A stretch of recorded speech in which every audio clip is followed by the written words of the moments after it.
Hello बच्चों, welcome to knowledge की ABC. आज से हम एक नई सीरीज स्टार्ट करने जा रहे हैं जिसमें मैं आपको टेंथ के सभी चैप्टर्स के सारे फॉर्मूलाज एक्सप्लेन करूंगा विद एग्जांपल्स। तो हम वन बाय वन चैप्टर लेके चलेंगे। तो आज उस सीरीज का पहला चैप्टर हम कर रहे हैं रियल नंबर्स का।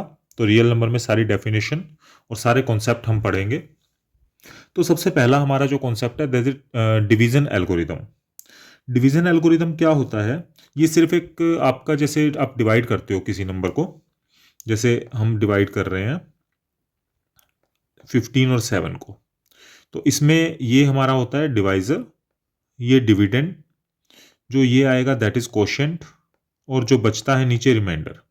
तो ये इन चारों का रिलेशन है, उसको हम कहते हैं डिवीजन एल्गोरिदम। तो इसके अकॉर्डिंग टू द डेफिनेशन ये क्या है? If a and b are two positive integer, अगर कोई भी दो नंबर है हमारे पास जिसमें ए हम बड़ा मान लेते हैं बी छोटा, then there exist unique integer q and r, तो उसके लिए क्यू और आर जरूर होगा जो इस रिलेशन को सेटिस्फाई करेगा। A is equal to B Q plus R, जहां पे आर जो है वो जीरो के इक्वल या बड़ा हो सकता है, बट वो बी से छोटा होगा। और अगर बी ए का फैक्टर है तो आर जीरो होगा हमेशा, क्योंकि अगर फैक्टर होगा बी को हम डिवाइड करेंगे, ए को बी से डिवाइड करेंगे तो रिमाइंडर जीरो आएगा। तो देखो इसको एग्जांपल लेते हैं हम एक छोटा सा। मान लो हमारे पास कोई नंबर है दो, यही सेम एग्जांपल ले लेते हैं 16 और 7। ए हमारा हो गया 16 और बी हो गया 7। अगर हम इसको डिवाइड करते हैं तो हमारे पास दो क्वोशंट आता है और दो रिमाइंडर आता है। तो अगर हमें 16 को दिखाना हो तो हम ऐसे लिखेंगे ना, 16 is equal to 7 into two plus 2, यानी जो डिविडेंड है is equal to divisor into quotient plus remainder. यानी ये जो बी होता है हमारा, इसको हम डिवाइजर मानते हैं हमेशा, ए को हम डिविडेंड मानते हैं, जो क्यू है वो क्वोशंट होता है और आर रिमाइंडर होता है। अब इसके अंदर जो आर है, अगर हमारे पास यहां पे ये फैक्टर होता पूरा, यानी इसकी जगह 14 होता तो रिमाइंडर जीरो आ जाता। यानी अगर फैक्टर है तो रिमाइंडर जीरो हो गया, ये सेटिस्फाई हो गया। बट अगर इसकी जगह हमारे पास 16 है, 2 बचा, 15 होता 1 बचता, और 4 3 5 6 तक चलता। अगर यहां पे हमारे पास 20 होता तो हम डिवाइड करते अगर, तो 6 रिमाइंडर आ गया। बट अगर 21 होता तो क्या 7 रिमाइंडर आता? नहीं, क्योंकि रिमाइंडर कभी भी आपका डिवाइजर के इक्वल नहीं होता। तो रिमाइंडर हमेशा डिवाइजर से छोटा होगा, यानी r is less than b, और जीरो हो सकता है और जीरो से बड़ा, यानी जीरो के इक्वल, उससे greater, but less than b होता है। तो ये हमारी है डिवीजन एल्गोरिथम। नेक्स्ट आपका आता है fundamental theory of arithmetic. Fundamental theory of arithmetic क्या कहती है? इसकी डेफिनेशन, एवरी कंपोजिट नंबर, जो कि कंपोजिट नंबर का मतलब क्या होता है? दो या दो से ज्यादा प्राइम नंबर का multiplication. Every composite number can be uniquely expressed as a product of prime number. अब किसी भी कंपोजिट नंबर को हम अगर प्राइम फैक्टराइजेशन उसका करते हैं, क्योंकि इसमें मिनिमम दो प्राइम नंबर होते हैं, तो कंपोजिट नंबर क्या होता है? दो या दो से ज्यादा प्राइम का प्रोडक्ट। तो अगर हम उसको ब्रेक करें प्राइम नंबर्स में, तो उसको हम किसी प्रोडक्ट ऑफ प्राइम नंबर्स की फॉर्म में एक्सप्रेस कर सकते हैं, except the order of the factor. Order आगे पीछे हो सकता है, बट जो प्राइम नंबर्स होंगे वो यूनिक होंगे। जैसे मान लो हम लेते हैं 15, 15 आपका कंपोजिट है, तो 15 को हम अगर प्राइम फैक्टर करें तो 3 इंटू 5 लिख सकते हैं, या 5 इंटू 3 हो सकता है, प्राइम नंबर तो सेम है ना, ऑर्डर डजेंट मैटर। तो 15 को हम 3 इंटू 5 लिखें, क्या 15 के कोई और फैक्टर्स हो सकते हैं 3 और 5 के अलावा? यानी एक 3 एक 5 होना चाहिए, आगे पीछे हो सकते हैं, और कोई नहीं हो सकता।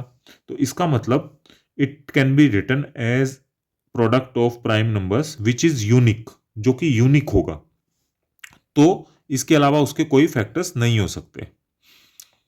ठीक है, तो नेक्स्ट हमारे पास, in other words each composite number has a unique prime factorisation. तो किसी भी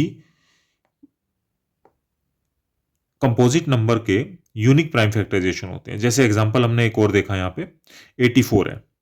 84 को हम क्या लिख सकते हैं, 2 इंटू 2 इंटू 3 इंटू 7, यानी 2 की पावर तो हो गया 2, 3 की पावर 1 और 7 की power 1। These prime factors are unique. ये प्राइम फैक्टर यूनिक है, मतलब सिर्फ 84 के जब भी हम फैक्टर करेंगे, चाहे कोई सा भी प्राइम पहले यूज करें, हमेशा दो जो प्राइम नंबर है वो 2 बार आएगा, 3 प्राइम एक बार आएगा और 7 एक बार आएगा। इसके अलावा कोई भी कॉम्बिनेशन नहीं हो सकता 84 के फैक्टर्स का। तो these prime numbers are unique even if we change the order, the factor remain same. अगर हम ऑर्डर चेंज भी कर देते हैं, मीन्स अगर हम इसको 7 इंटू 3 इंटू 2 इंटू 2 भी लिख दें या ऐसे लिख दें, बात एक ही है, लेकिन वो नंबर्स वही रहेंगे, 7, 3, 2 और 2 ये सेम रहेंगे। तो ये हमारा prime fundamental theory of arithmetic है। नेक्स्ट आता है एचसीएफ और एलसीएम।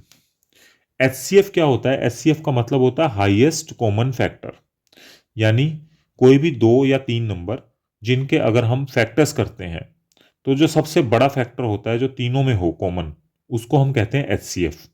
तो the greatest number that divide the given numbers, ऐसा सबसे बड़ा नंबर जो कि जितने भी नंबर दिए उन सबको डिवाइड करे तो उसको हम उसका एचसीएफ कहते हैं। मतलब वो मैक्सिमम होना चाहिए, ऐसे नंबर्स तो बहुत सारे होंगे लेकिन जो सबसे बड़ा होगा उसको हम एचसीएफ कहेंगे।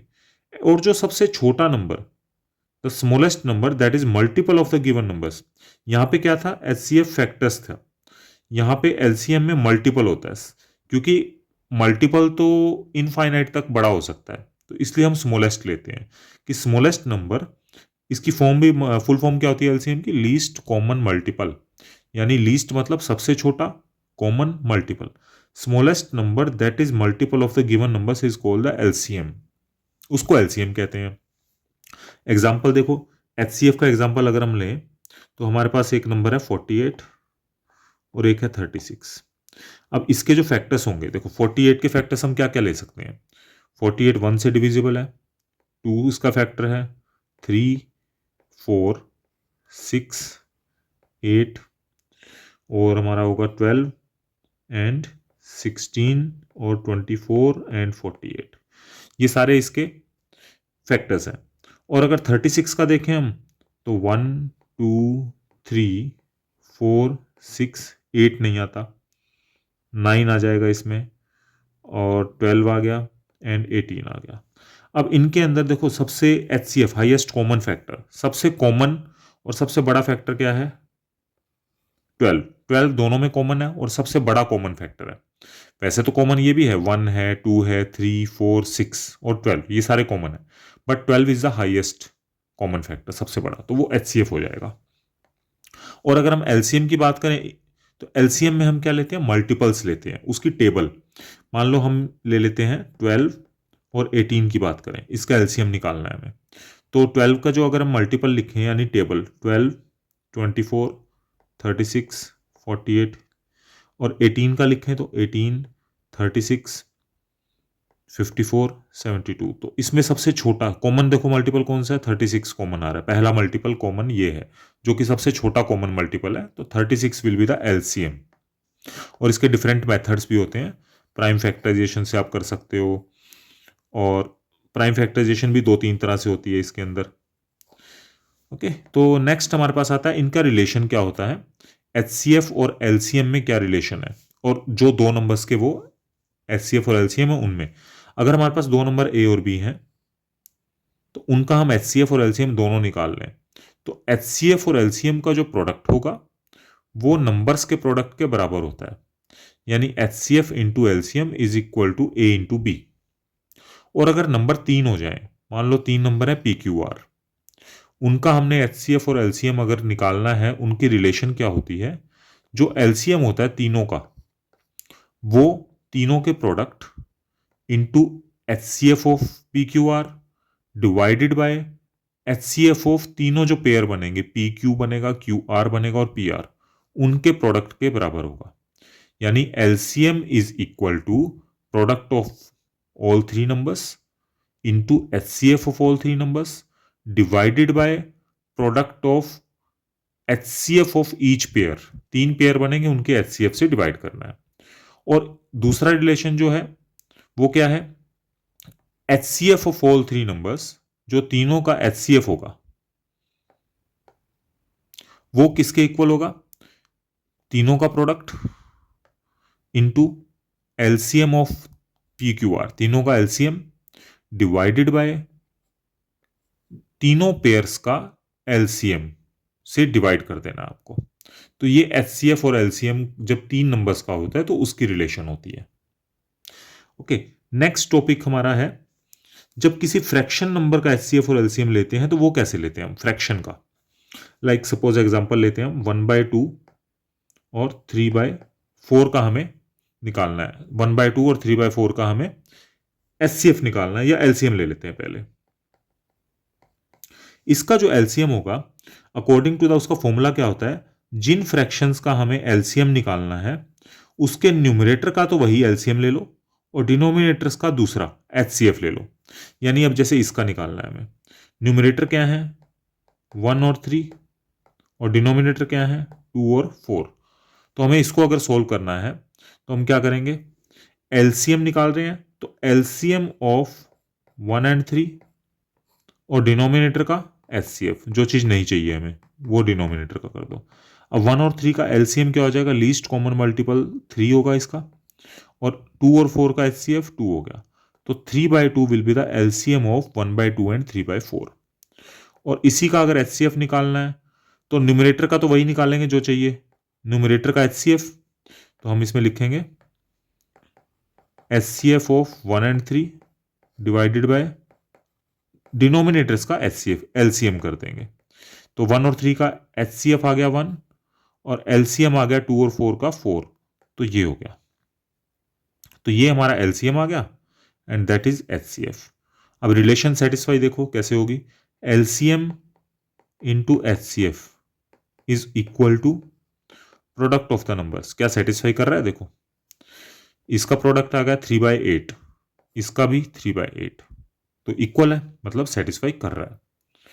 तो ये हमारा यहाँ पे रियल नंबर जो चैप्टर है वो खत्म होता है, उसमें इतना ही कुछ था। तो अगर आपको कोई भी इसमें डाउट हो तो आप कमेंट सेक्शन में जाके कमेंट करें, वीडियो को लाइक और शेयर कर दें। Thank you so much.